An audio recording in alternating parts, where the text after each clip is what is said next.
Hey everyone, how y'all doing? My name is Mateo and I am from Maschine Masters. Today I'm going to talk about how white noise can help make your snare pop. So back in the day of analog consoles, mixing engineers used to use a trick to make snares in a mix pop. Now what they did was add white noise to the snare.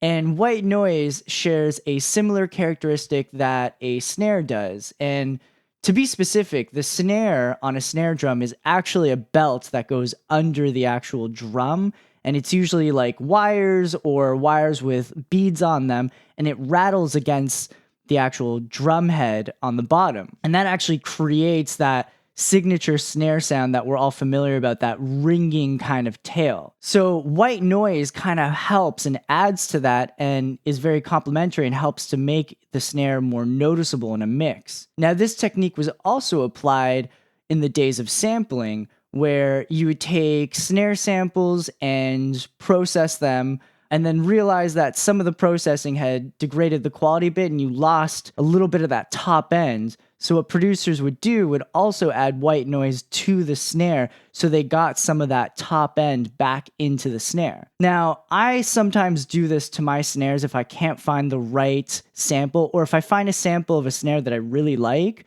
but there's not enough top end to it, I then add a little bit of white noise to it. And I'm going to show you my process. So here I have a drum kit that I put together. It's a loop that I've already made myself. I just removed the snare because I'm going to create a snare for you guys right now. So this is the loop without the snare.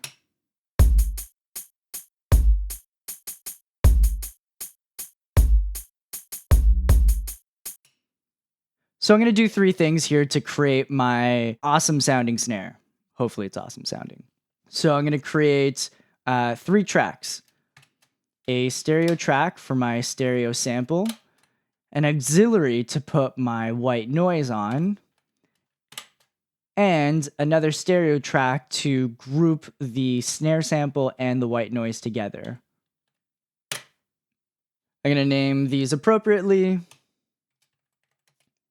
Great, now that I have these tracks set up, I am going to find my snare sample. So I've got a few snare samples here that I liked. I particularly like this first one.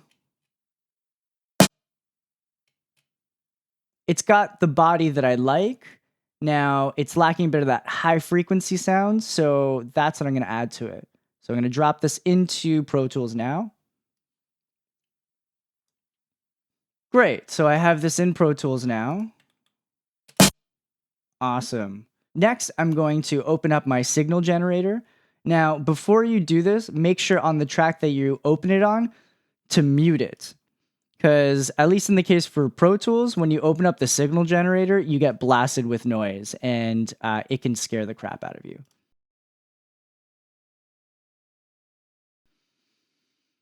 Great, so I have my signal generator. I'm setting it to white noise. I like to put it on RMS, and there you go, it's set. Now I'm going to add a gate after the signal generator because the gate is going to basically mute it until it's triggered by the kick. Now, with the gate parameters, there's a few things that you're going to do. First off, you're going to initiate the side chain. So pick an available bus. I know bus 10 is available for me. And I'm going to send my kick track to 10. Put it up. And I'm going to set it to pre. Then I like to set my ratio all the way up so that when the kick is not playing, the signal generator is completely down. And I'm going to raise my threshold so it's actually being brought down. Bring my range all the way down. And I want my attack pretty quick. And then I'm going to adjust the hold and release while I'm actually playing the sample back, just to kind of find the sweet spot for how much of a tail I want. I'm going to bring the volume down with the signal generator, unmute it, and let's hear it back.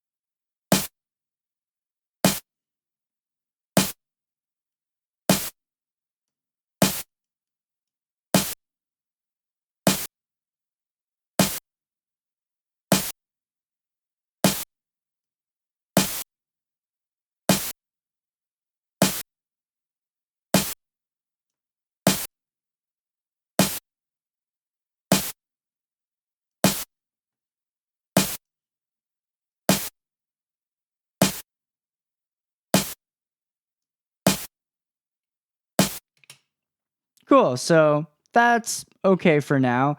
I'll probably still have to tweak it a bit once I get everything together. So the next thing I'm going to do is I'm going to set the output of these two tracks, my sample and the noise generator, to the input of this auxiliary track. So I'm just going to assign the input over here, just pick an arbitrary bus that is not being used, and then bus the two of them there.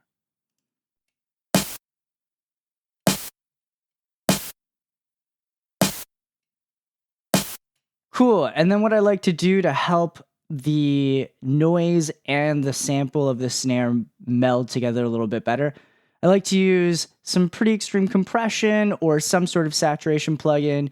A favorite of mine that comes free with Pro Tools, and I've talked about this one quite a bit, is the Air Lo-Fi. Here it is. And the clip function on it is just really awesome on percussion.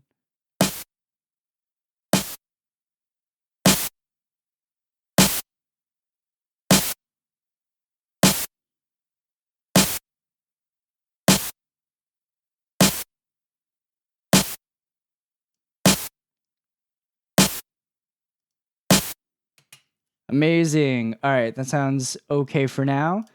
Then I'm going to add an EQ. I really like my SSL channel strip, so I'm going to roll off a bit of the low end.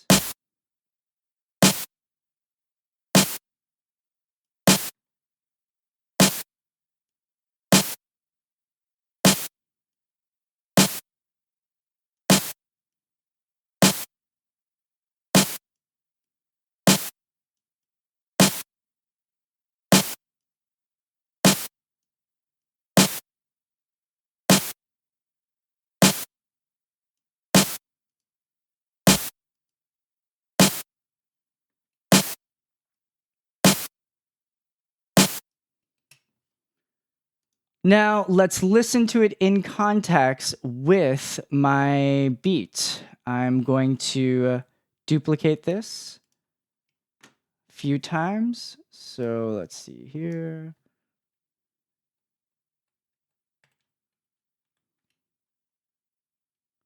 And select my loop.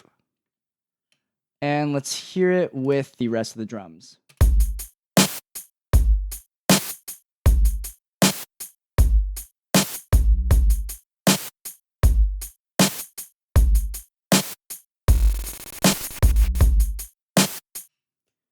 Great. I just put that together fairly quickly, but just so you can hear the difference without everything that I just did. So I started off with a plain snare, plain sample that had none of the noise, none of the compression and the processing. So it's just sounded like this.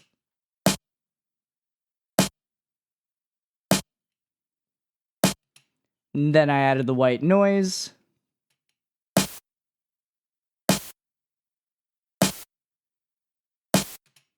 And then the additional processing.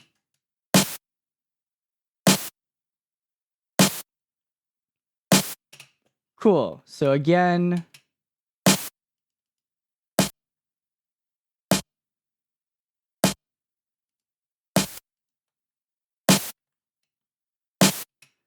and with my beat.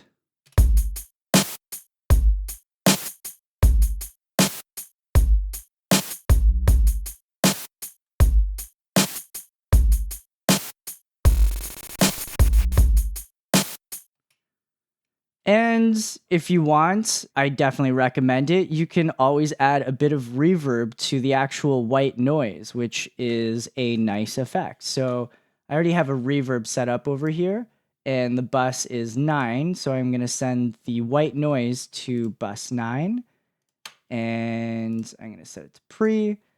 And let's just hear the white noise with the snare verb.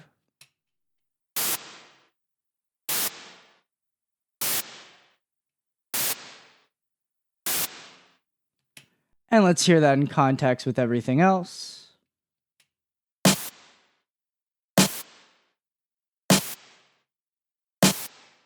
And with the drums now.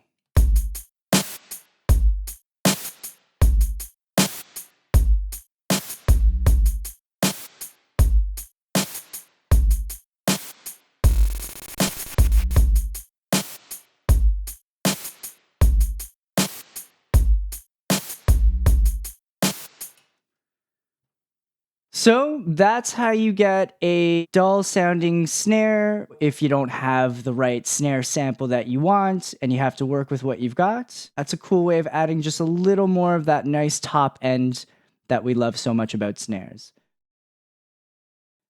Thanks again to all of you that checked out this tutorial. We really appreciate it. I hope you enjoyed it. If you have any questions about what we covered in this tutorial, please feel free to leave it in the comment section below.